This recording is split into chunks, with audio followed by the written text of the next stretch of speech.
கதை நேரம். நாளை எந்நாள். ஒரு நகரத்தில் சந்தோஷ் என்ற இளைஞன் வாழ்ந்து வந்தான். அவன் ஒரு மிடில் கிளாஸ் ஃபேமிலியை சேர்ந்தவன். கல்லூரி படிப்பை முடித்துவிட்டு வேலை தேடிக் கொண்டிருந்தான்.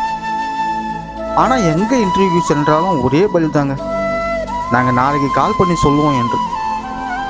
அவன் பல கம்பெனிக்கு இன்டர்வியூ செல்கிறான், ஆனால் எல்லாமே ரிஜெக்டட் தான். அவன் கூட படித்த நண்பர்கள் எல்லாம் வேலைக்கு போயிட்டாங்க. இன்ஸ்டாகிராமில் சக்சஸ் போஸ்டை போட்டு கொண்டாடி கொண்டிருந்தார்கள். இந்த நிகழ்ச்சி இவன் மனதை பாதித்தது.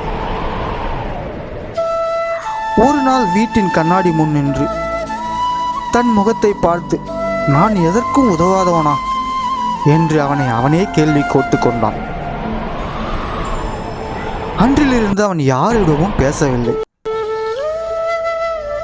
அவன் மன அழுத்தம் மற்றும் விரக்தியில் காணப்பட்டான்.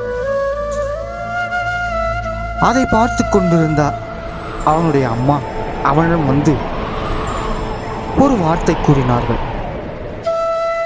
மகனே, நீ தோற்றுவிட்டேன்னு நினைக்கிற நேரம்தான் நீ வெற்றி கிட்ட வந்துட்டேன்னு அர்த்தம்.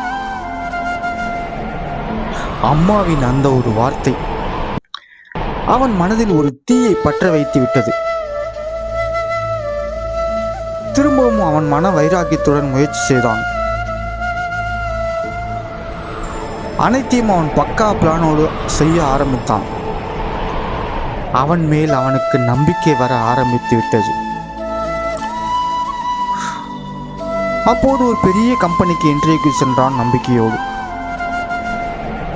அவன் இன்டர்வியூவில் அமர்ந்திருக்கும் போது அவன் மனதில் ஒரு எண்ணம் தோன்றியது, இதுதான் என்னோட நாள் என்று. இன்டர்வியூ நடந்து முடிந்தது. அந்த கம்பெனியில் அவன் செலக்டும் ஆனான். அம்மாவின் அந்த ஒரு வார்த்தை அவன் வாழ்க்கையே மாற்றிவிட்டது. உறவுகளே, எல்லோருக்கும் ஒரு நாள் இருக்கு, ஆனால் அதுவரை நம்ம காத்திருக்கணும். காத்திருந்தவன் தான் வெற்றி அடைவான்.